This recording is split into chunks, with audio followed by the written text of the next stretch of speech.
'Cause some days you're not gonna feel like it, man. Kind of the struggle every producer have to deal with. Since if you want to make this a job, of course you can't just. If this is a job, you can't just be like, "Yo, man, I don't do a job today." Because in this industry, you eat what you kill. To you know what I mean? To that metaphor there. So if you're not working, you're getting left behind by somebody else who is working. One, two, yeah. Come on. 1, 2, 1, 2, 1, 2. 1, 2, 1, 2, 1, 2. Yes, sir, you are tuned in. This is for the SB1200, ASR 10s and NPC heroes. This is for the crate digging, loop getting, sound manipulators, the Fruity Loop reasoning machine innovators that pump the bass and frequently freak the kick in a stand till it slaps in your speakers. The sound providers that make sure the song is tight. Shout out to the producers, beats grinding live. Shout out to the producers, beats grinding live. Welcome to the Beats Grinding Life podcast with your host Siren, a weekly interview podcast with inspiring music producers, where every week you will learn from a different music producer how to potentially take your music career to the next level. Today's episode of Beats Grinding Life is brought to you by Audible. Get a free audio download and 30-day free trial at beatsbooks.com. Over 180,000 titles to choose from on your iPhone, Android, Kindle, or MP3 player. Some recommended readings by past Beats Grinding Life guests like 48 Laws of Power, 7 Habits of Highly Effective People, The Secret, Tools of Titans, and The Song Machine are all available with Audible. Once again, go to beatsbooks.com to get your free book.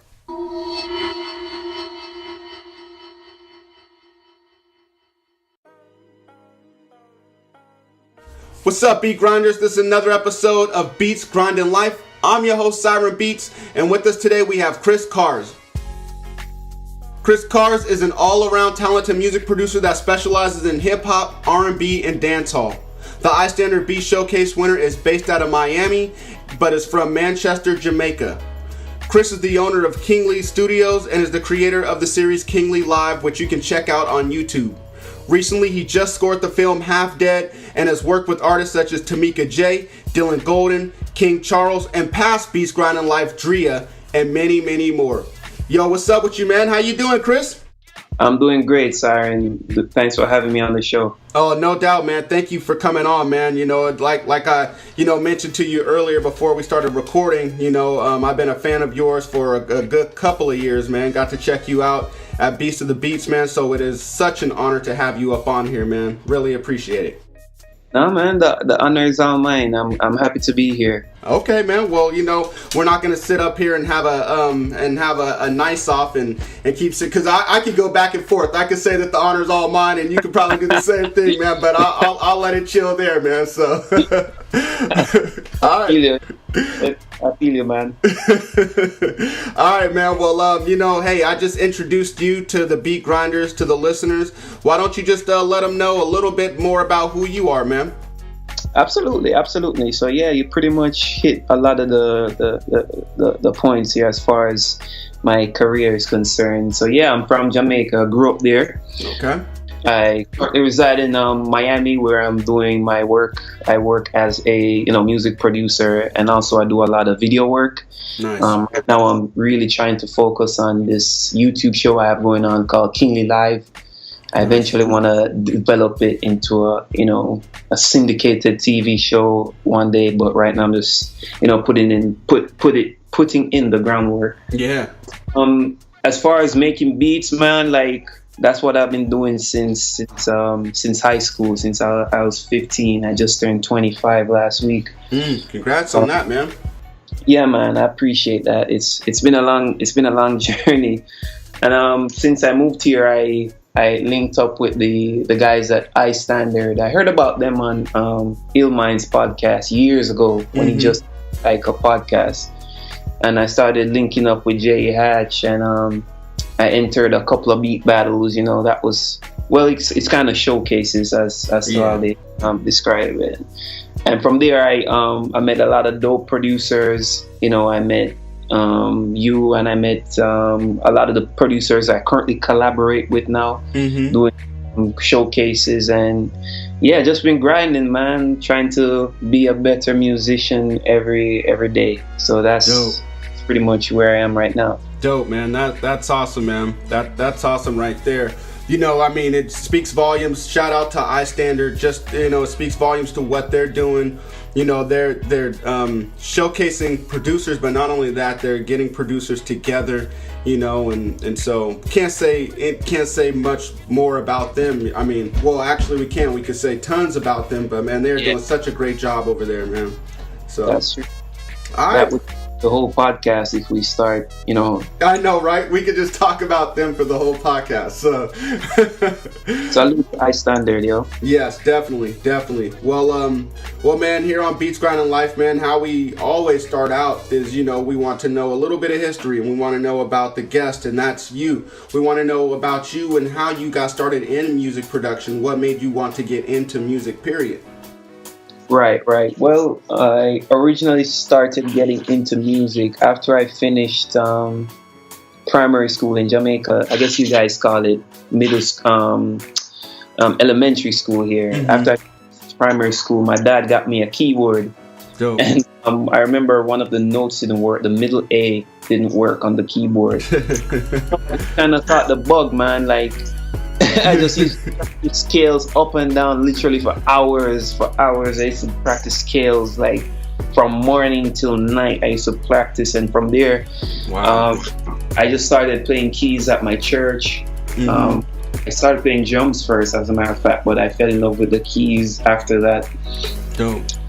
From there, I remember my brother had like a cracked version of FL Studio on his laptop. That was when FL was just starting to pop, you know what I mean? Right. Stuff was like, I think at the time, Soulja Boy had just made like crank that with FL Studio. Yeah, that was the time.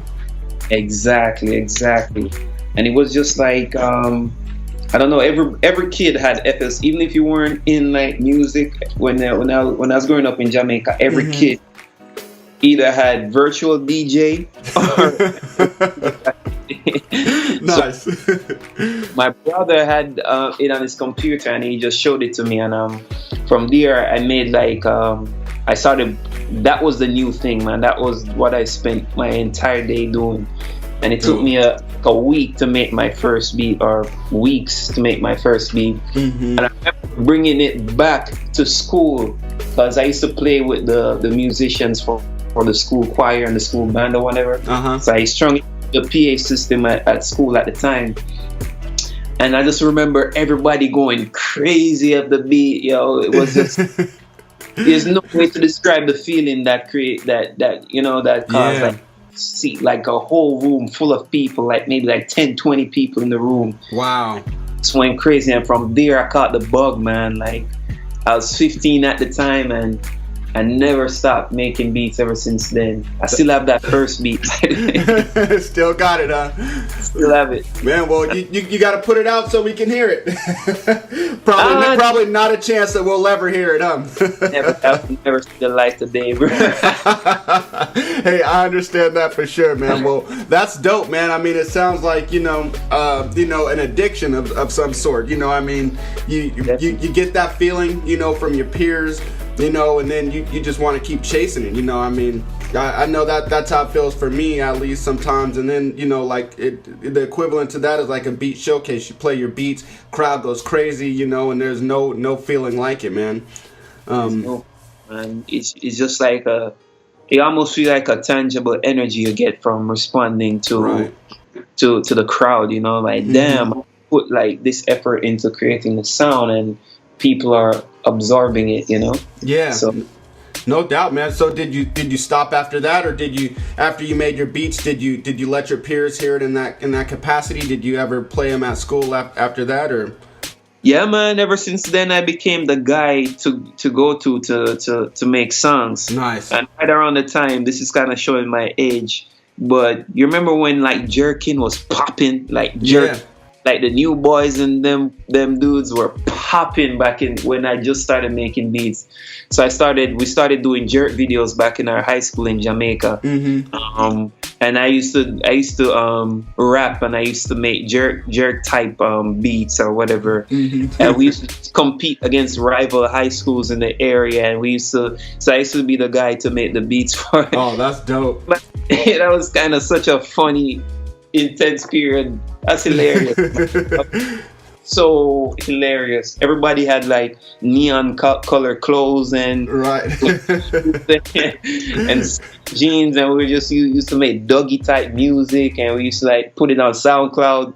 And like you'd go to the studio and you'd record a song on a Friday, and you put out the song on SoundCloud Sunday, and when you come back to school, everybody was like looking at your computer, and everybody was like, yo, this is what these guys dropped. Because we had a crew back in the day. Our crew was called Transpose Crew. So man, with those up to this day, those guys are still my best friends, in the group chat, even though we're all across the world now doing our thing. Some of them are doctors, some of them are engineers, stuff like that. Wow. But in the day, we used to be like the Transpose Crew, we used to do jerk videos, we used to do we used to rap, we used to sing, we used to do all kinds of stuff. So I was the designated producer, and you have like other producers from other schools and stuff like that. Dope. Even though I'd see those producers thriving and doing great in like pop culture and stuff like that. That's awesome, man. That's awesome. So you were the go-to guy at your school. Yeah, that was me. That was me at the time. At the time, I was just Karz. It was just Karz. Okay. It was just Karz, and I even for my graduation, I made the song that we walked to graduate. Really? Damn. Yeah, man. That was like a highlight for high school for sure. That's dope, man. That's dope. So coming out of high school, I mean, there was no questions what you would be doing, after high school. It was already a given that music is what you were going to be doing. Off bat, man, because when I went to college, I did music in college too. Oh, dope. Yeah, that was my major in college. I finished with a degree in music education and music business. So okay, it only got more intense. When I started college, I took a break like for a year of the production, and I kind of dove into the theory and the engineering a lot more for college. So I didn't make any music. That's dope. Just focused on like, how does this music thing work? How can I be a better piano player? Stuff like that. That's dope, man. I mean, and to do it at such a young age too, because I mean, could you imagine today taking a year off from production? It probably couldn't happen now, huh? But Absolutely. but to do it back then, to take a year off and just study music theory, that's dope right there, man. That's awesome. I'm envious of you for doing that, man. Wish I could do that. You still can, bro. Yeah, that's true. Take the time off, but you can, if you structure your day well enough, you can make time for it. That's you. You are definitely right, man. You are definitely right. So yeah. That's what's up, man. All right, man. Well, Beat Grinders, this is a call of action. You guys need to go on SoundCloud and look up the Transpose Crew and check out Kris back in the day.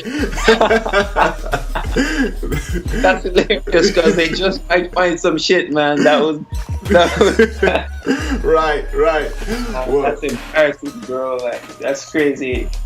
Well, man. Well, if you guys can't do that, definitely check out his more recent stuff. He's killing it right now, definitely. So, but all right, man. Well, I want to know what piece of. Well, it sounds like you already told us. The answer to the next question. The piece of equipment or software that you started off with. It looks like it was that Fruity Loops and a piece of. Man.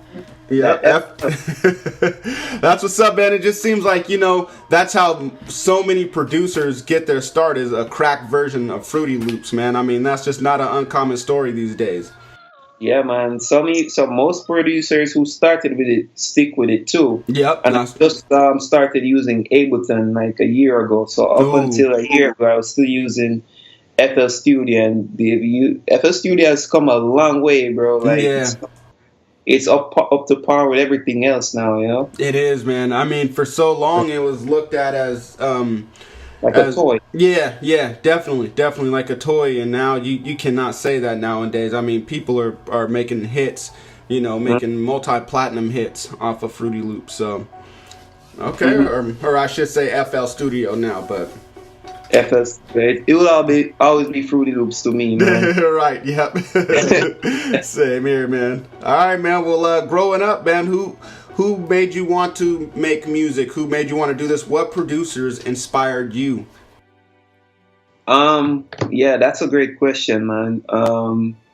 I'll say the producers that inspired me the most. I have my Mount Rushmore. Of course, you have the Neptunes. They're at the top of the list. Okay. You have Kanye, and you have Steve the Genius. You probably don't know him, but he makes a lot of the music that you know, like Drake's Controller. He was a big of Steve the Genius. Steve the Genius is a young Jamaican producer. Dope. Like he's probably like a few years older than me. Okay. But he dominated dancehall music. Like really? To like what I guess you'd say like Metro Boomin is to like hip hop now, or whoever heard the beats or whatever. Yeah. That Steve the Genius back in the day. So he's still doing his thing, but of course he's doing his thing on a bigger level now. I think he's working with Shakira, Drake, Rihanna, and them caliber artists. So he's like been a big influence on my sound. And yes, Stevie Wonder was like key. So those four, Stevie Wonder, Chad, and Pharrell, Steve the Genius, and Kanye West. Those are the Mount Rushmore for me, man, as far as musicality and production. Okay. Well, you know, I mean, towards the end of the interview, we always ask the producer what is their Mount Rushmore. Sounds like you already knocked that question out. But that's a great four. I mean, to be inspired by. I don't know Steve the Genius. But I am going to definitely do my research, find out everything that he's done, and find out why he inspired you. But I mean, the others that you named, definitely I can see why they've influenced you. They've been a major influence on myself too. I mean, Stevie Wonder, you just can't. I mean, that dude is a great writer, producer, performer.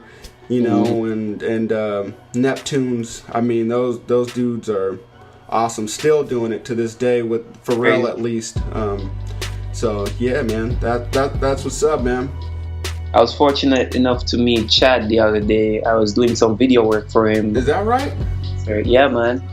Actually, I didn't even meet him. I don't always want to meet my idols, man. I just kind of sat back and just did my job. I didn't introduce myself or anything like that, but I had a chance to like kick it with him backstage for one of his shows the other day. That was kind of intense, at least, bro. Yeah, that's what's up, man. I mean, is he? I mean, I don't hear about Chad too much. Is he's still doing music? Do you know? Yeah, he's still doing music. He's there. I think they're on tour now. Like the whole NERD's on tour. Okay. They had that joint with Rihanna. Oh yeah. Left joint. That's what they've been doing a lot recently. But dope. They're still out here, man. Okay. Other stuff with Odd Future and those guys over there. So. Wow, dope, man. That's what's up, man. All right, man. Well, here on Beats Grind and Life, man, you know, we always, unfortunately, like to bring up some of the unfortunate parts of the music industry. So I have to bring up major setbacks or failures that you may have had. It's just part of the process, part of the growing process. But I gotta ask you, man, what's one of the biggest failures or setback that you have had in your career? That way, maybe some of the beat grinders listening can listen to your story and maybe avoid the pitfall, or just try to learn from your failure. Right. That's a great question, man, because I feel that mistakes and failures are big, and they're super important, and people always try to maneuver themselves around failure and around mistakes. So Yep. I tried to put myself in positions where I could fail and learn a lot more often. You know? Yep. But to answer your question, one of the biggest things that came to mind was even at the same one of the iStandard events that I didn't do so well in. Yeah, man, like I was on stage. I really tried to do a lot different because I have a pretty good understanding of what everybody is gonna play once they get on stage, you know. So I'm like, let me just do this instead. So I remember when I got there with a packed house, man, and I started from the beat one. A lot of times you know from the first 10 seconds if you're gonna have a good set or not. On the first beat, like nobody in the crowd was rocky with me, bro. Like nobody in the judges were It's about 2 at night. I'm like, bro, this is gonna be a long 5 minutes or half. Right. We're on stage, I'm like, yo, and when it's done, like I remember for somebody who won previously, I remember the judges going in, bro. The judges just went in. I think like I don't know if you know Street Runner, who's a dope. He was the judge that day, and he was, nah, man, I'm not rocking with anything that you just did. Oh, shit! Everything you just did, and just start over. I'm like, damn, that was crazy. Cause just like how you remember at the top of the podcast, I said, you know, being on stage and you see everybody responding positively to your set, it can affect you and create this high. And the opposite, it's also affects you. So it also affects you, but on the opposite spectrum, I remember, damn, this is crazy. But damn. So you were a previous champion at this point? Yeah, I've won a couple of times, to be honest. Oh, man. I don't know if you know a producer named Reezy Tunes. Like, oh, yeah. Yeah, Reezy Tunes is my boy, and we were there. Man, shout out to Reezy Tunes. I have an interview with him tomorrow, actually. Oh, snap. Shout out Reezy Tunes. That's my bro, man. Like, the first iStandard beat battle I won, he was there. And he came all the way from Dallas to compete.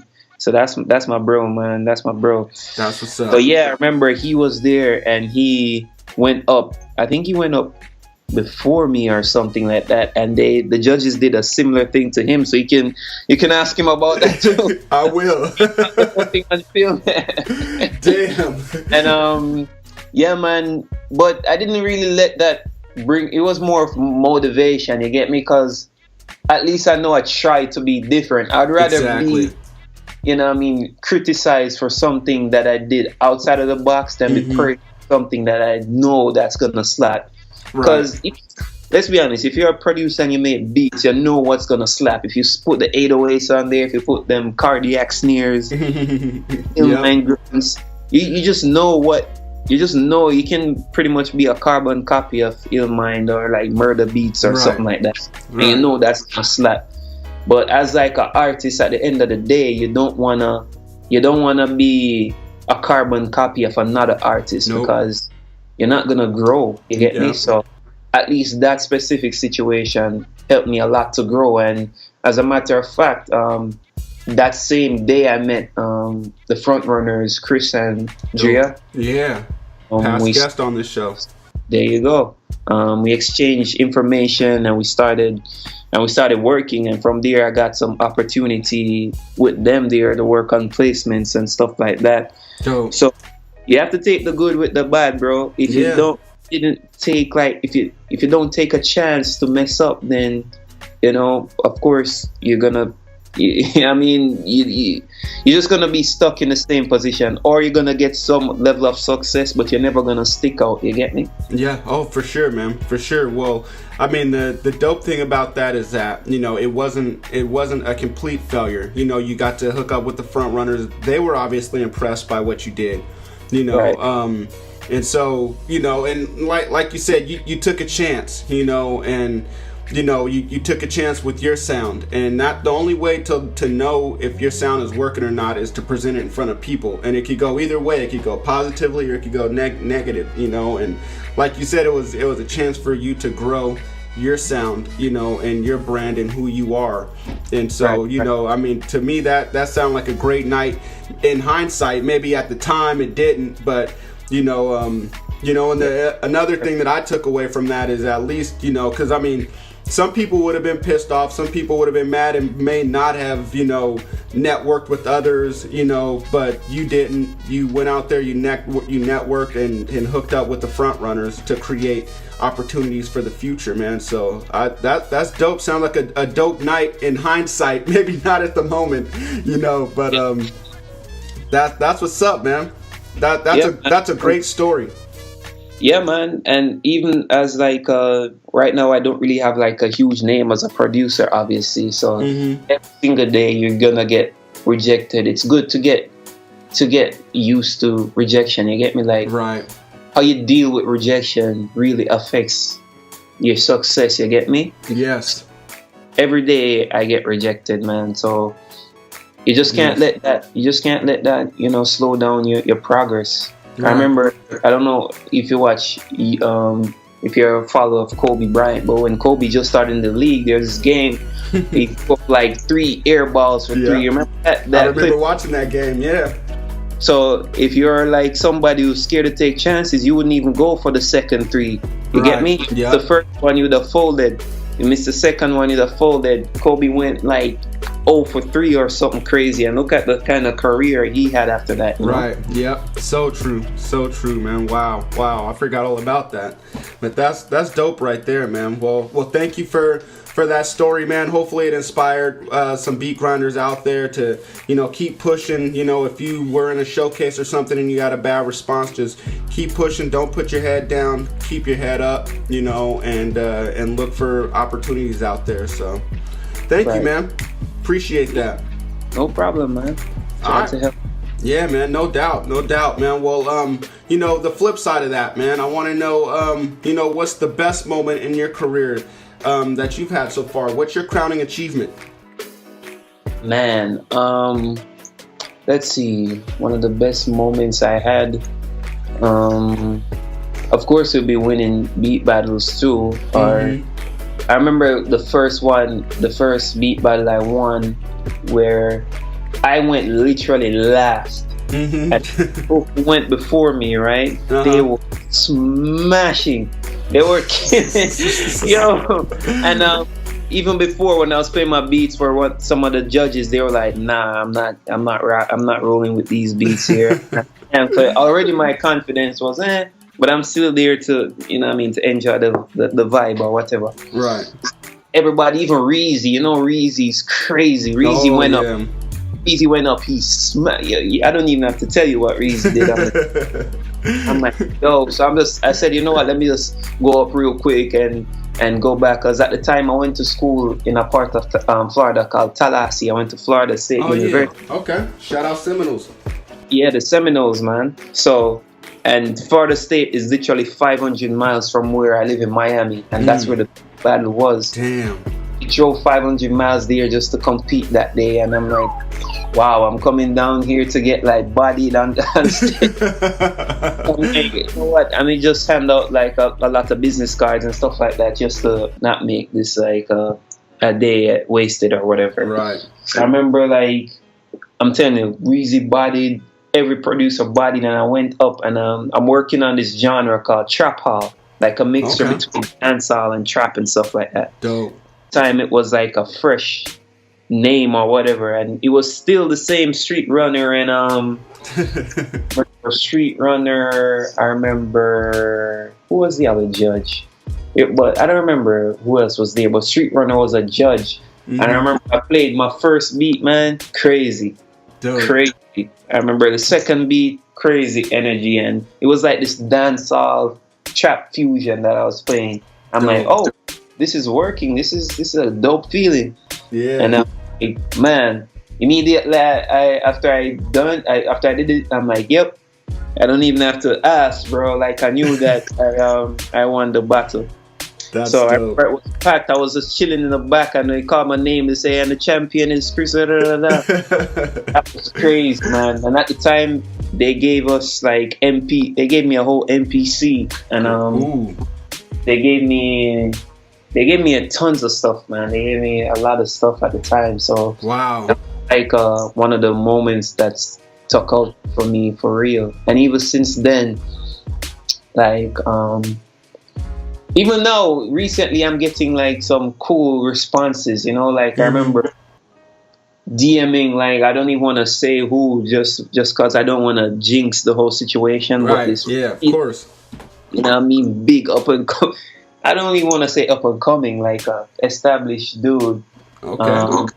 I remember DMing him a few months ago, and dude replied back to me, say, "Yo, that's crazy. Send me some beats or whatever." And now we've just been like vibing back and forth via email. Man.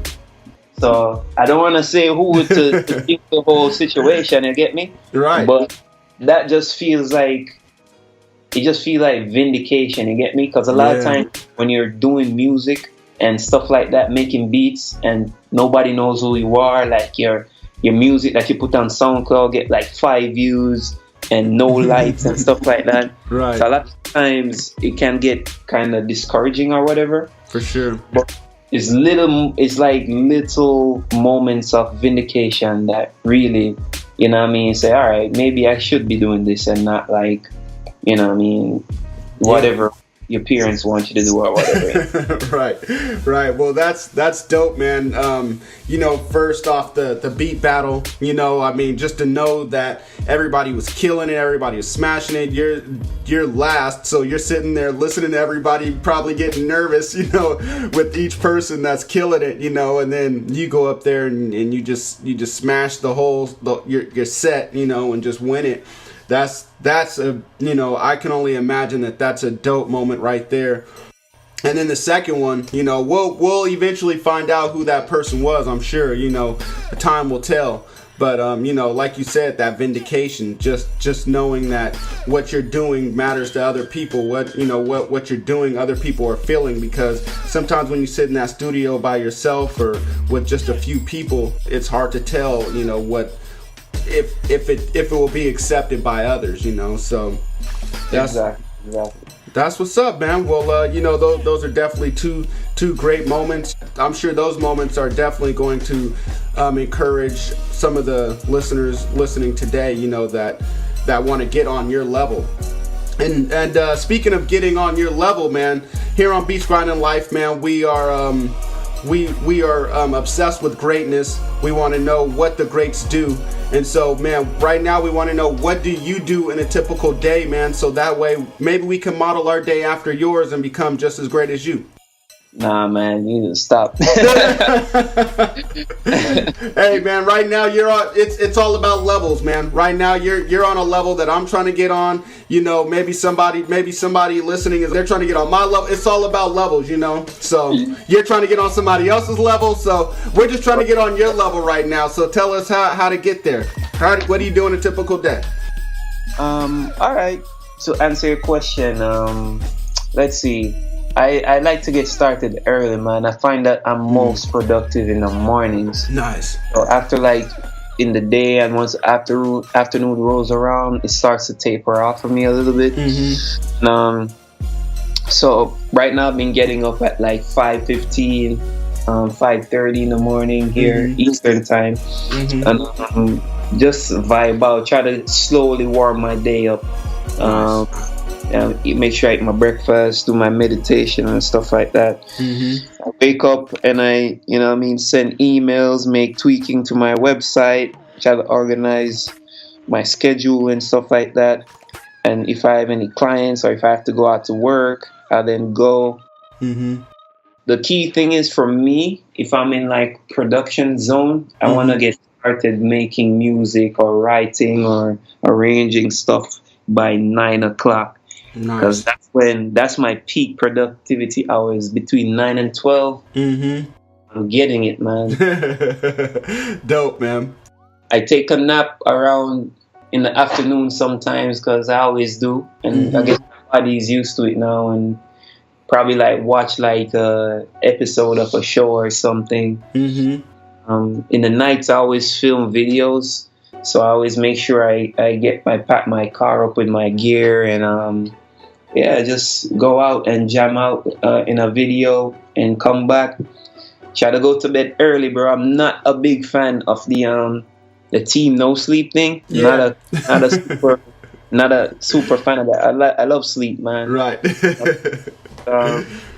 With Kris and Dria, they love working all hours of the night. I'm like, yo. Right. And like 2 a.m, they're still sending me stuff to work on. I'm like, yo, this is crazy. This is not my hours, you know? Right. But once you're in the vibe, once you're working, like you don't feel tired. But I'm not a big fan of the team no sleep situation. By 11 o'clock, I have to go to bed, man. Like I can't get my solid 6 hours and stuff like that. But right now, honestly, every day is kind of different, you know, because I'm juggling so many different things right now, especially now that I'm trying to put the finishing touch on my YouTube show and whatever. So not every day is really the same. I could go to bed at like 10 o'clock, or I could go to bed at 2 a.m, you know? Right. Just working on an album and released it on iTunes for artists I'm working with called Dylan Golden. I just finished that, and that whole process was super stressful, finishing up a project. But yeah, man, I'm trying to go back into my routine heading out of summer here. But yeah, man, that's what I want to do, you know? Well, man, I mean, it kind of, that day, your typical day kind of mirrors mine. You know, I'm an early riser. I just, you know, I'm the same way. I'm productive in the morning more than I am at night. I don't know if it's a thing with like mental fatigue, you know, or what, but so I'm definitely digging, you know, your schedule. And when you mentioned that, I was going to ask you how does that work collaborating with other artists? You working in the day, you know, it sounds like you kind of touched on it with the front runners. You know, they're beasts. You know, I mean, with the interview that I had with them, they were talking about how they're in creative mode all day long, you know, and all night long. I mean, how does that typically work though? They may send you something at 2 a.m. Do you just like ignore it until you wake up, until you're in creative mode, or do you have to get back on it immediately, or how does that work? Yeah, I get on it immediately, man, because they put a lot of pressure on me. Right. And down here, man. But yeah, man. If I know that I'm working on something with them, then you know I'll try to get on it right away. And if it's because usually their stuff is like super time sensitive, you know, because they have a lot of stuff. So many deadlines. We haven't been in the zone for a while now, but yeah, as far as collaborating with artists and stuff like that, even this show, I'm gonna lock into the studio with one artist I'm working it right now. Honestly, I usually try to figure out a time that works well for both of us. Right. Like I said, likely it's not gonna be super late, man. I'm not a fan. Anytime it starts getting late, I just want to like sit down and just like like plan my next day or something like that. For sure, man. Not very creative at night. Maybe one day in the future I'll get there. Right. Once I'm tired, once my body's physically tired, then I can't do anything. I can't work on music. I can't listen to music. I just need to rest, you know? Right. No, definitely understand, man. For sure. I'm the same exact way. So I know exactly where you're coming from. You know, I mean, I just know for me, typically my beats are better. The ones I make in the daytime are better than the ones I make at night. I feel like I could bang out a large number of beats too in the daytime as opposed to night as well. Yeah, daytime just have this energy because where I work in my room here, I have a lot of windows. I just the light in and just bring a lot of vibes, man. Like dope. It's like, I don't know. Everybody works differently, you know? Yeah, everybody works different. I mean, you know, some people like to have no windows open and just have lights on. You know what I mean? So everybody is different, like you said, for sure, man. So so at night, are you planning your next day? Are you writing out your schedule, or how does that work? Yeah, in my night, if in an ideal night, right? Let's say I don't have if I finish all my obligations during the day or whatever, I always try to plan out as much as I can for the next day, from down to the clothes I'm wearing to who I'm gonna be with. I always like to iron my clothes. I pack my food, pretty much everything. So once I wake up, I don't have to spend time doing that kind of stuff. You know. Excellent, man. How long does that typically take? Doesn't take long because I have like once a week, like on Sundays or whatever, I'll cook all my food that I'm gonna need for the week, and I'll just organize it by day. Nice. Usually I have my schedule on my Google Calendar or whatever with whoever I'm gonna meet with, or if I have like a job to do or whatever, I'll have that organized.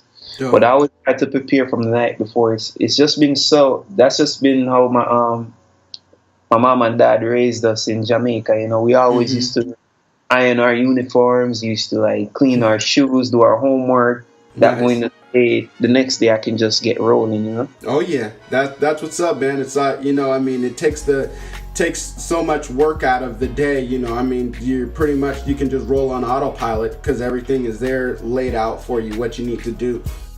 Exactly. That's what's up, man. Well, you know, I'm not the best at time management, and I'm working on it. So just hearing you say that, you know, definitely inspires me, and I hope that, you know, it inspires some other listeners out there, some beat grinders. You know, I know I've tried to meal prep on Sundays, and it takes a long time because I'm just not used to it, but it actually saves time throughout the week. Exactly. And I don't want to spread this message like I'm perfect or anything like that. Yeah. I'm not no Dwayne Johnson or no Kevin Hart, or I'm trying to build to that level of work ethic, you know, because there's days that are off. Like, if I'm gonna get completely real with you, like even the month of May, that was like productivity wise the worst month in the last 20 months. Wow. Month of May was just like, I was just in like in a rut. I met in like a minor car accident, so I had no car, you know. I had to borrow a car wherever I went. I had to spend money on Uber and Lyft. It was just like all that just kind of discouraged me, you know. Like I couldn't focus on making music. So like literally for the whole month of May, I didn't make any new music. I just like finished up the stuff that I had laid out and finished up the project. And it was raining all the time, so all my stuff got canceled. Everything got pushed back. So the month of May everything was off. I wasn't sleeping. I wasn't eating. Like it's like a off month, and it kind of got me depressed a little bit, man. Because you know, of course, you never want to be in a situation where you feel like you're not productive or you're not growing as a person. Like I was seeing my keys. I wasn't. That was a very stagnant month, you know. Right. It was triggered by like a little car accident that kind of took me off the road a little bit, you know. Yeah, that's crazy, man. Well, I mean, you are human, you know, and stuff like that happens. You know, you're not perfect, and I'm sure that you know, Dwayne Johnson, The Rock, and Kevin Hart, they're gonna have similar stories, you know, where, you know, they have times where, you know, they don't feel like they're hitting it as hard as they should. And it's just, we're just all human, and that happens. Exactly. You're no different than anybody else. But, you know, thanks for sharing that story, because it just lets us know, you know, as producers, that, you know, hey, it can happen to anybody. If it happened to you, it can happen to anybody else. So thank you for that, man. You're welcome, man. You're welcome. All right, man. Well, this portion of the interview, man, we like to call it In the Studio. Right now, I mean, I got to check out your studio, and it looked like you have some pretty dope stuff in there. I saw the guitar. I saw some other things in there, man. I would love to get in there and just play around in there, but I can't. I'm in Portland. you're in Miami. But the next best thing is this portion where we get to find out what you do in the studio and how you do it. So you ready? I'm ready. All right, man. Well, I want to know, what do you do when you first start crafting a beat? Do you have a set ritual? Do you grab a cup of coffee in the morning? Do you like to listen to music before you start working on music? What do you do? It's different every time for me, you know. Mm-hmm. I always like to listen to music. I have this select few friends that I always go to. They're like the music equivalent of like a crack dealer for a crackhead. I'm like, yo, what should I be listening to now? So nice. I'll crack open some music, and I'll just start listening to vibing. And I'm like, oh snap, that's crazy.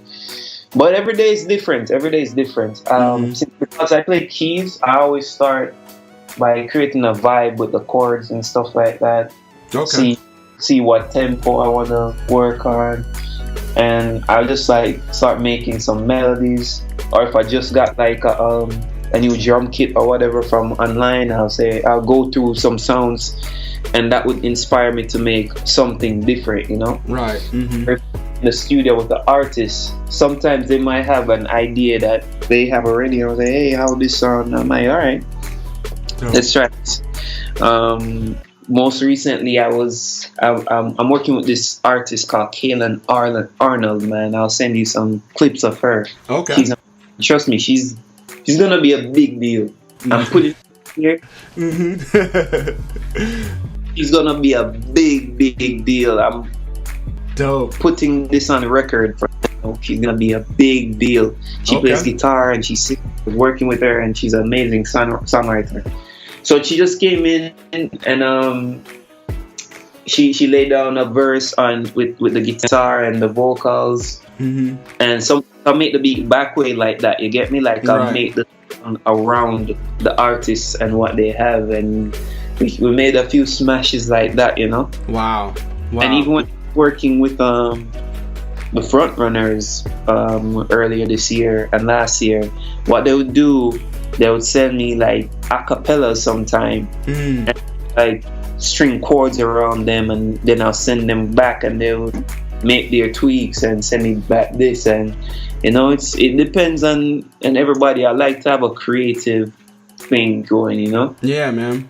Yeah, well, that's what's up, man. I mean, sometimes if you do things the same time if you do things the same way every time, you know, it could get stale, you know. And so sometimes you need to switch it up, you know. And that's honestly, I found that if you don't have a set ritual or a set way of creating music, then you always come up with different sounding music, you know, which I think is important to have a variety of sounds. So exactly. That's what's up, man. I mean, it sounds like lots of fun too, you know. I mean, just the fact that you can get acapellas from Dria, or you know, or the artist that you're working with, have her lay down some guitars, sounds and acapellas, and just work around that. That sounds super fun, man. Yeah, man, it's really cool. Every day you'll come into the studio, like anything is possible, you know. Right. And some days you don't come up with shit, you know what I mean? Some days you don't come up with anything. Right. So you just have to don't let that affect you negatively, and there's always some other way you can express yourself creatively, you know? Yeah.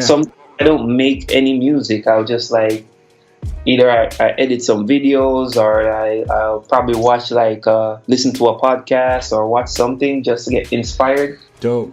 Because some days you're not gonna feel like it, man. Mm-hmm. And that's kind of the struggle every producer have to deal with. Since if you want to make this a job, of course you can't just. If this is a job, you can't just be like, "Yo, I'm not doing it today." Job today, because in this industry, you eat what you kill. You know what I mean? Yeah. To that metaphor there. So if you're not working, you're getting left behind by somebody else who is working. Right. But it's important, in my opinion, to have various ways you can be creative for the times when you're not working. You get me? Right, for sure, man. For sure. You just got to stay creative. Stay creative somehow, some way, you know? So that's what's up, man. That is definitely what's up, man. I mean, I just feel like along with what you just mentioned there and throughout the interview, you've just been dropping major gems, man, and it's coming from a candid place. I mean, yeah, in a lot of interviews, a lot of people, they'll mention the team No Sleep, or I'm grinding, I'm making 6-7 bangers every day, and it's not always like that, so I just appreciate you coming in with kind of a realistic approach on things, man. So thank you for that. Exactly, man. All right, man. Well, what's a not so secret weapon that you have in the studio? Well, for me, that would be my keys. Mm-hmm. I got a keyboard called the Roland FA08. I literally got this keyboard the day after I flew back from Atlanta for Beast of the Beast, the time I met you. Yeah. I'm like, yo, I look back at at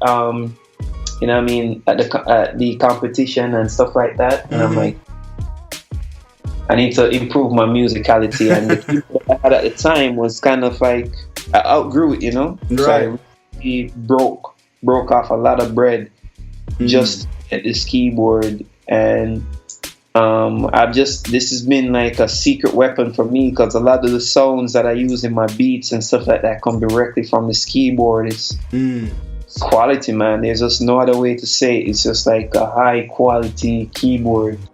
Dope. And I've been rocking with this since then. How many years ago that was? Like 3 years ago or something? Something like that, yeah. Yeah. Wow. I've been with this ever since. A lot of the stuff on the music that I came out with recently came directly from this keyboard. Even if you listen to Dria's project, a lot of the stuff came from this very keyboard. Wow. That's kind of my trademark thing going on right now. Okay, that's what's up. Is that something that you had your eye on for a little bit, or is that something that you said, I got to get something, you went to the store and that popped out? Exactly. I've been researching like different workstations for a while. It just so happens that this one was in my price range. I wasn't willing to blow like 3 stacks on like a Kronos or something like that. Right. What's his face? Terrace Martin uses that keyboard. I was this close to find it. I might do something in between a little bit. So it's not something that I'd be like, yo, I've been eyeing this for a long time, but I did a lot of research into the sounds, and I went to Guitar Center and I tested out all of them, and just to figure out which one works best for me. And I'm still trying to figure out how I'm going to integrate it into my studio now, because I just switched my setup up, and I'm trying to figure out how I can make it more comfortable. But it's really it's really an amazing keyboard. A lot of the keyboardists that I work with when I'm making music, they're rocking with me just because of the keyboard. It's really yeah, man, they've come from where they are just to record with this keyboard, It's wow. Really, man. That's crazy. Well, I'm gonna check that out. And Beat Grinders, you guys already know I'm gonna provide a link on the website so you guys can check it out under Kris's show notes. So you guys can definitely check it out. All right. Yep. That's a Roland FA08 if you want to check it out. Dope, man. Well, thank you, man. Well, I want to know what else you got up in there. What's all in your studio, man? What's in your musical playground? I of course have my guitar. I have a little Ibanez here that I'll rock some vibe with sometime. I'm not an amazing guitar player, but every now and again I'll get inspiration from something I play. I record it. Is it acoustic or electric? It's electric. It's like a hollow body, so it's kind of half acoustic, half electric. Oh, dope. So it has like some acoustic attributes to it, but it's really an electric guitar, so it sounds amazing. It's a popular type of guitar to use in jazz and R&B. Okay. Yeah, man, it just looks nice. I got it for my birthday a few years ago after I got the keyboard, and it just really just looking at it gives me vibe. It has this cherry wood finish and just looks amazing. And some of the songs that I'd have, if a guitarist doesn't have a guitar, they can play. It sounds great too. Nice. And that, I have an interface. I have It's called the RME Babyface. I think me is like a German company or whatever. Okay. But they have amazing sound converters. They're up there. I know the what's the face? The Apollo. It's like a rival to the Apollo, even though the Apollo, yeah. Okay. It's like the same size, similar built. But Apollo is like the standard that a lot of producers use nowadays. Right. But I've had this since college, man, since years ago. I had it, and I don't have any issues. Super high quality interface. Apart from that, that's pretty much what I have, man. I have this little Akai MPK Mini that I got the other day. Super convenient when you want to make beats on the go. Sometimes like the vibe in my room where I make beats isn't, sometimes I'm not inspired, so I just get up and go to like Starbucks or something. Nice. And that always, it's super portable, so I just plug in and I can make beats there with my laptop. But yeah, pretty much my essentials, man. My little MPK, my Roland FAO8 and my interface. Okay. That's much what I have going on here, man. And so you're rocking with the Apple laptop, right? Yeah, I have a MacBook now. Okay. Nice. Yeah, man. I used to work for Apple when I was in Atlanta. I worked for Apple at the time. Really? Yeah, man. So they really gave me a decent discount on some of the gear that I used here. Wow, that's awesome. That's dope, man. Okay. Well, and you said you're using Ableton now, right? As your DAW? I'm an Ableton guy, man. Thank you, front numbers. They made me a believer, man. So installed it on my computer. What's that? The front runners, Kris installed it on my computer. He gave me like some plugins and some stuff like that, and there's no better. It's just simply put an easier workflow than Studio, man. Like you just get into it and you just start making music. It's just smooth. It's really good. It's amazing, man. Like I have no intentions of going back to FL. Well, man, I mean, it's rocking. Go ahead, what you say? I was just gonna say, man, you guys are like drug dealers pushing your product, man. I mean, you guys are definitely the best recruiters in the world, man. You guys are converting people. I mean, it seems like 10 at a time. I've heard so many people say that they're using Ableton now and they're not going back. So it's crazy, man. Wow, man. I held off for a long time. Ableton it's where it's at. I need to try getting the new version now. I still have Ableton 9 running. They just came out with 10 a few months ago. That's right. So I need to see what that thing is about. But yeah, man. Well, is the push in your future? What was that? You think you might get the push as well? I don't know, man. I wasn't a big fan of pads. I'm not a fan of pads. I know breaking a lot of producers' hearts listening, but I'm not that guy. That's not how I flow. I like keys better. Right. I might test it. I actually never used it before. So who knows? I might just run up in Guitar Center one of these days and just vibe out just to see how the workflow differs with the push. But maybe. Yeah.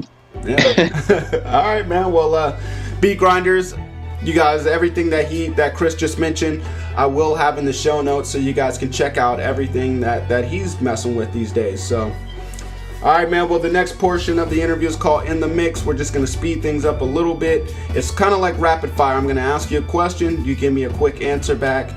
But if you need to take your time to elaborate on an answer, man, feel free. Okay. Sounds good. All right, man. Do you prefer using samples or making beats without samples? Without samples. Okay. What's your opinion on selling and leasing beats online?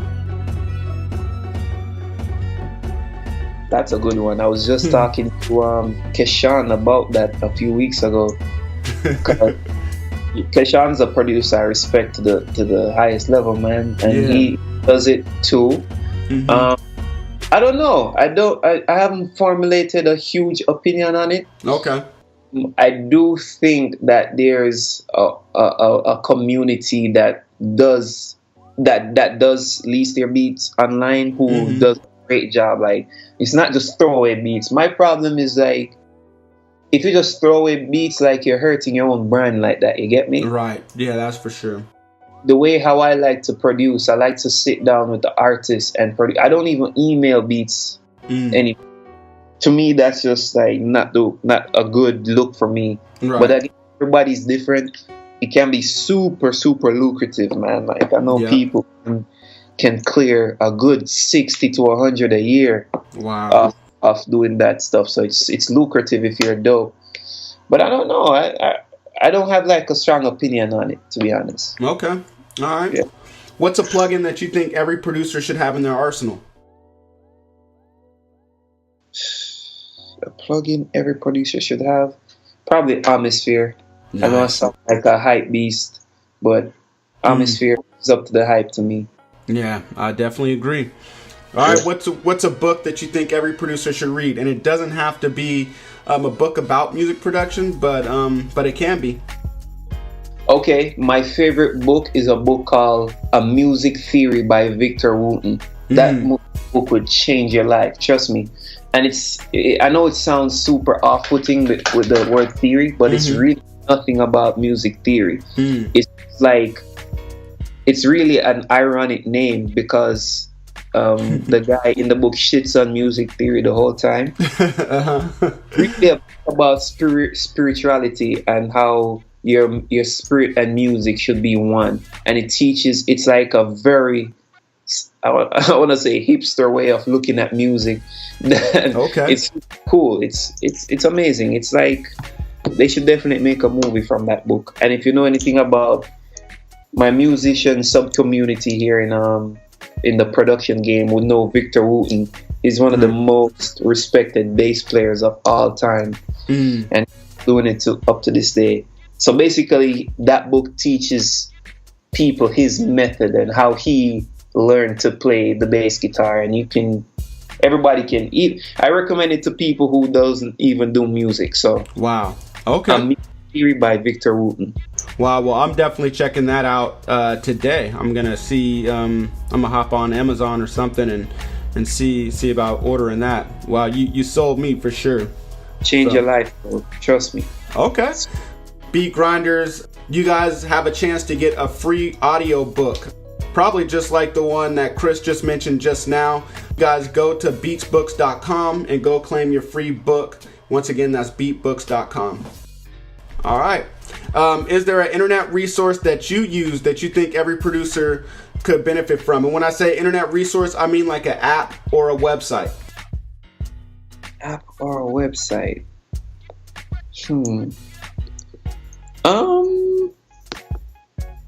Well, that a website that I go to, correct? Yeah. Or app.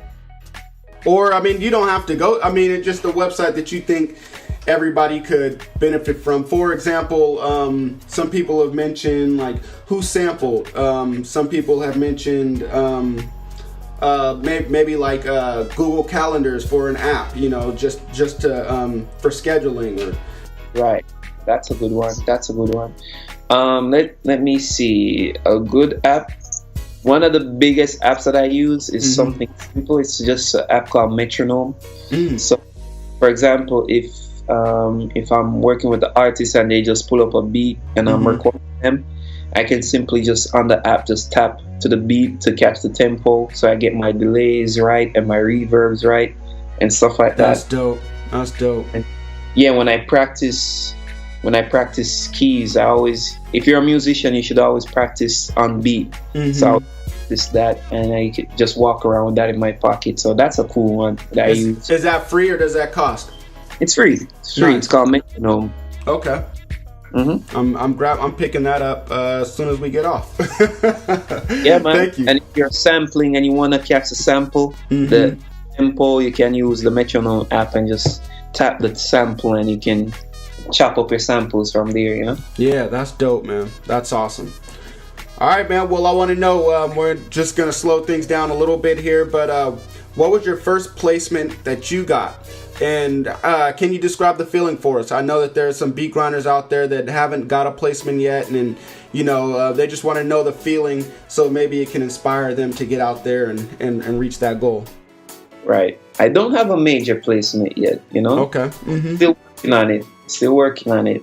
But right now, I'm not even trying to chase it too heavy. Nice. I'm just working with different people who inspire me. Mm-hmm. I have like a set stable of artists that I work with, and I just try to rock with them just to see if we can take our careers to the other level. Nice. But I'm still working on that placement. Okay. Well, man. I love that approach. I definitely feel like as a producer, you can make it and you can do things without trying to chase that major placement. The placements that you're getting can definitely turn into major placements, later on. So I love that approach, man.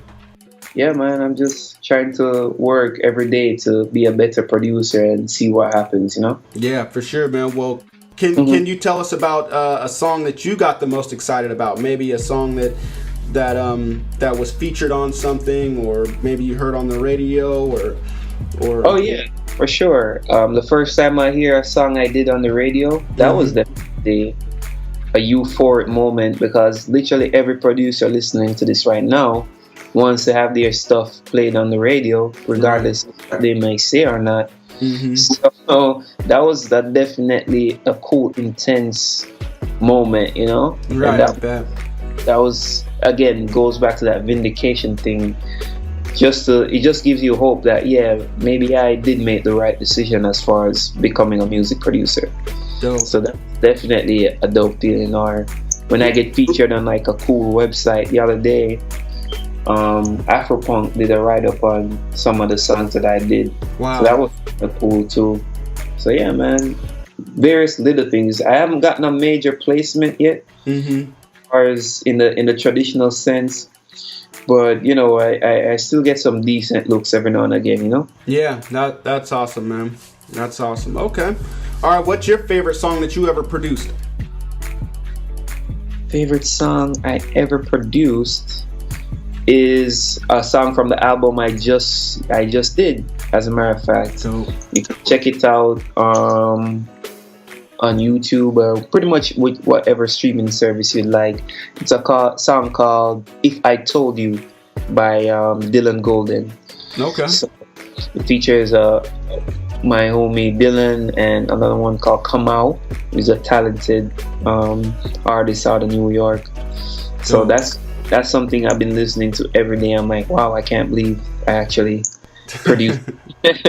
That's a great feeling when you can't even believe that you produced it. You're like, is this me, or is this one of my favorite one of my favorite producers? That's dope, man. Okay. And you know what? It's just the fact that so many people came together to make it. Like musicians, you have like trumpet players, horn players, string musicians, me, vocal. It was just like a big team effort, and the end project came out really nice. So that's something I really, really enjoyed doing. Yeah, I bet, man. That's dope, man. One more time, what's it called?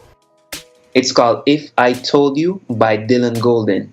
Okay, so you can check it out pretty much anywhere that stream. It just came out like a few days ago, so check it out. Let me know what you think. Okay, yeah, I will definitely check it out on iTunes, and I'll let you know what I think about it. And Beat Grinders, you guys do the same thing. You guys check it out and let Kris know through Instagram. All right, man. Well, what's an album besides the one that you worked on that you recommend every producer listen to, and why?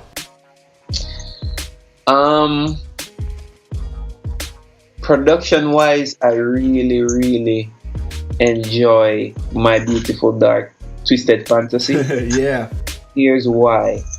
I feel like it's one of the most cohesive albums I ever heard. Like, you can get the idea that he was trying to create from even like a production standpoint.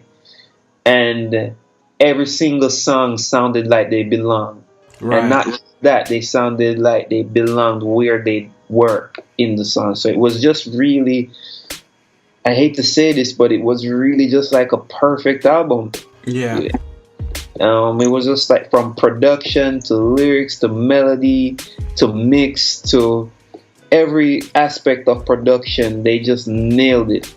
And another album like that too, I'm not sure what kind of music your listeners like, but 24K Carat by Bruno Mars was a really well done album, man. Yes. Like, that's another one that's just fantastic from start to finish. Like, it just made sense.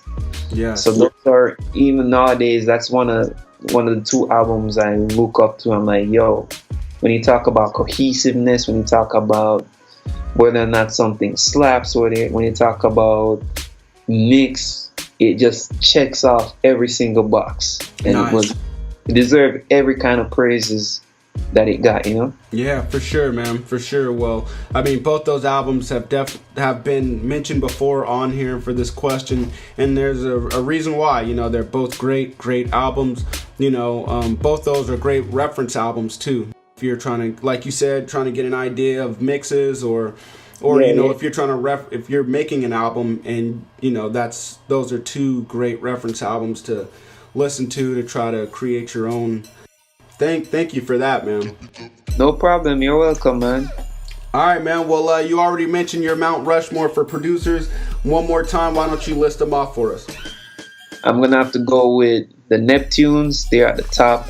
I have to go with Kanye West, even regardless of his antics. Even the Genius. And I have to go with Stevie Wonder. That's dope, man. Those are my people there. Yeah, man. Yeah, I definitely agree. I don't know the dancehall producer. I've heard his stuff. But like you said, he's done stuff for Drake, so I know I've heard that. But I'm definitely gonna do my research and try to figure out what else he's done. So that sounds like a great Mount Rushmore, man. Absolutely, man. You definitely heard his stuff. Absolutely. Yeah. For sure, man. All right, man. Well, here I got some crazy questions for you, man. This is just to start it off, man. I want you to imagine that you just came out of the perfect studio session, and in that studio session you had one artist, one co-producer, one engineer, and one random person. Who are those four people going to be? One artist, one co-producer. All right. So if one artist, I would like to. Do they have to be dead or alive? Yeah, it doesn't even matter, man. They can be dead. Yeah, dead or alive. Dead or alive. All right. I'm gonna go with artist Amy Winehouse. Nice. Co-producer, I'm gonna go with Kanye. Wow. That's a tough question, to be honest. Damn, that's a tough one. Because I want to go with Kanye, but I also want to go with people I work with right now. Right. Actually, I'm gonna go with somebody I work with right now. Okay. I'm gonna go with Amy Winehouse. I'm gonna put my home. Damn, this is tough. This is a good. Because at the same time, I wanna bounce off. Oh God. I'm gonna come back around to the producer. Okay. Engineer. I have my engineer, my homie Fabio. Or I like Mix by Ali too. He has a good ear for like hip hop and stuff like that. Yeah. And I'm gonna go with Mix by. No, you know who's a good engineer that doesn't get that kind of praise? Dr. Dre. Dr. Dre is a good engineer. Yeah, he is. Yeah. Great for sure for an engineer. I'm gonna go with Amy Winehouse for the artist. One person, I'm gonna go with. Has to be somebody with a vibe. Shoot, I'm gonna make Kanye the random person. Nice. I'm gonna go with I'm gonna bring probably the Neptunes or Pharrell to be the co-producer. Wow. So that would be a dream come true. Yeah, man. That would be a great session. You know, I wish that it could happen. You know, it can't because Amy Winehouse isn't with us anymore. But I mean, I definitely see all of those people, you know, meshing well together, you know, including yourself and your sound. That's true. This artist that I'm working with named Kayla Arnold, she reminds me so much of Amy. Really? If anything, I can put her there. Trust me. Amy is such a big influence to me. I don't even like to compare her to people anymore, out of respect for her. Right. But when I tell you that this girl deserves all the comparisons, man, like, don't take my word for it. You're gonna hear for it yourself soon. I'll bring her as a random person instead of Ye. Okay. I'm gonna bring her. You know what I mean? Right. Just so she could be there too, because Amy is her biggest idol. You said her name is Kaylin what? Her name is Kaylan Arnold, and she just got her deal too. She's gonna come up with some great music. I'll send you a link to her music if you want. Yeah, please do, man. Please do. If not, I'll definitely gonna check it out on SoundCloud. If she has anything on there. But I mean, that would be a pretty great session right there. Amy Winehouse, Kaylin Arnold as the random person. You said that she's a writer, so her and Amy can definitely get together, come up with some dope lyrics. Dr. Dre is the engineer. You and Pharrell on the boards, man. It doesn't get any better than that. That is definitely a dream session right there. I wouldn't even want to wake up, you know, if I was dreaming that, you know. So that's what's up, man. That's what's up. Great, man. That's a great question. Yeah, it is, man. I like to get the creative juices flowing a little bit, man, and just get into, you know, imagination mode. So, absolutely. And we're gonna keep it up now, man, with this next question. I want you to imagine that you just woke up on a totally different planet, but it's identical to Earth. So you don't have anything. You don't have no music equipment. You don't have your friends, your collaborators, anything. All you have is your knowledge that you've gained over the years and $1,000 of that currency. What are you going to do in the next week to restart your career? We got Interstellar with the podcast. Yeah. That's amazing. I love space and stuff like that too. So dope. Crazy that you would bring that up. $1,000 of their currency. That's not a lot, man. No, it's not. I have like $1,000 net worth at that point. I'm probably gonna get like some water first. Yeah. Good answer. You know, and I need somewhere to stay, man. Then I'll probably get like a motel or something just to like kick it. And $1,000, how am I gonna survive with that? So after I cover all my basic human needs like food, clothing, and shelter, I'm gonna say that I'm gonna be left behind with like 500 maybe. And how am I gonna flip the 500, man? I guess I'm gonna have to buy some kind of instrument and just like hustle on the street like a gypsy or something. I don't know. I'm gonna have to wander the place to see, because I think there'll be music there, man. Like where there's intelligence, I think there's music close by. So wherever there's music, wherever there's art, I'm gonna be there and somehow flip that 500 into like, you know, into like 1,000, you know? Yeah, that's dope, man. I like that, man. What would be your instrument of choice? You said you played the drums, you play the keys, the guitar. Well, if they have the keys there, I'll play the keyboard. Nice. But I'm assuming that in this alien race, they don't know of a keyboard, but I'm pretty sure they have some kind of percussive instrument in this society. Yeah. figure out some way to make sound by making noise. I'll probably start dropping some poetry or whatever. Immediately, I'll probably get like a TV show because I'll be talking in a language they don't understand. They're like, hey, what is this? These sounds, and I'll probably be on like, the basic cable there within like a week. Oh, get dope. like a TV deal.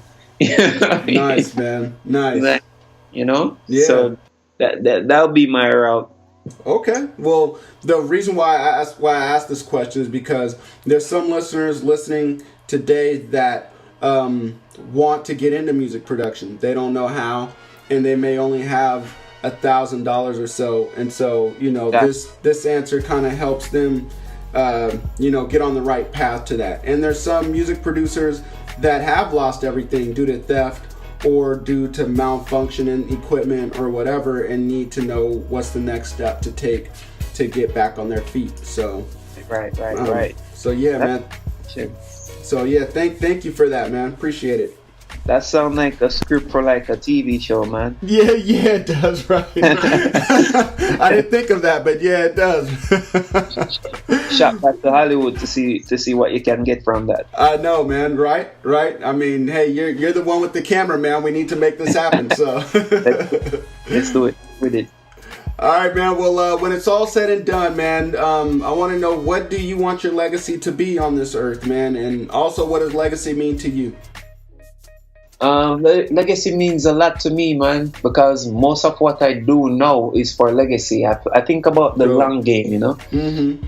That's why I don't sweat the fact that I don't have any placements or anything like that yet, because it's all about the long game. Right. I just want to keep putting out positive energy into the universe and watch what comes back, try to put out hard work and discipline and see what happens, Mm-hmm. Just build. Eventually I want my name to mean something, when you see the name Kris Karz, that's like synonymous with value. Right. So that's pretty much what I want that to be, Yeah, that's man. a great question as well. For sure, so, man. Legacy means everything, man. Everything I do right now, I do it for my legacy. That's dope, man. That's awesome, man. And that's, I think you definitely have the right approach, man. You can't look at the short term. If you're looking at the short term, you're probably not going to last that long. Right. It has to be about, like you said, the long game and creating value long term. So exactly. That's awesome, man. Well, thank you for that, man. Now, we looks like we're ending the episode, man, and so I want you to finish off with the greatest piece of advice that you've received over the years, and what advice would you have for all the listeners listening today? Well, my dad always used to say, "Don't be a follower, be a leader." Nice. That's the greatest advice I've ever received, and I'll say that to all your listeners as well. So don't be a follower. Try your best to be a leader. Don't be afraid of failure too. Mm-hmm. For sure, man. For sure. Well, thank you, man. That's great advice, man. Really appreciate it, man. I'm going to definitely take both of those with me, man. Stick that advice in my back pocket and continue to move on with that, man. I appreciate that, man. I appreciate you. Yeah, man, definitely appreciate you as well, man, for coming on the show. If you have any more words for the listeners, man, if you want to let them know what they should be looking out for from you, what they can listen to right now, how to contact you if you want to be contacted, man, please let them know. Yeah, for sure, man. If you're listening, you can follow me on all platforms at Kris Karz. That's KRIS_KARZ. Just check out whatever I have coming out, man. I really love the support from everybody, and right now I have Kngly Live Season 4. I'm planning to drop by the end of this month. I also have a project that I'm releasing at the end of this month as well. Dope. So there's really a lot of stuff going on, and also the project called Revolution of the Heart that I just did. It's for a film, and go ahead and check out all those projects. Go to KnglyStudios.com, Kngly with no I. So KNGLY Studios.com. Check out my store. You know what I mean? Cop some merch, stuff like that. Support the movement. But yeah, man, thank you for having me on the show. You're doing a really amazing thing, man. So keep up, man. So thank you, man. And so are you. That's why I had to bring you on, man. You're definitely doing some awesome things, man, and I'm just glad to have you before you get too big and too Hollywood for us, man. So, but sounds like you're doing a lot of things with films, man. I mean, you got you scored for Half Dead, and you just mentioned another film as well that you did music for. Yeah, I did. Right now, I just mixed the audio for a film that's we're shopping to music film festivals and stuff like that. Okay. Dope. So yeah, I guess we'll wait to see what happens as far as that, you know. Okay. Yeah, man, for sure, man. Well, we'll definitely be on the lookout, man, for not only those films but everything else that you're doing. So thank you for coming on, man. Really appreciate you, man. It was definitely a pleasure. Thanks for having me. Bless up. Yeah, no doubt. And Beat Grinders, thank you guys for tuning in to another episode of Beats Grinding Life. Really appreciate your support. And just if you guys found any value in this show, if you guys learned anything from this show, please hit up myself, hit up Kris Karz on Instagram and all other social platforms and let us know how you felt about it. And please share it as well. That would be much appreciated. You guys, thank you for listening. And you guys know how it goes. You've been mentored this week by Kris Karz. So you guys consider yourselves lucky and continue making beats, living life, and stand on your grind. All right, peace, y'all.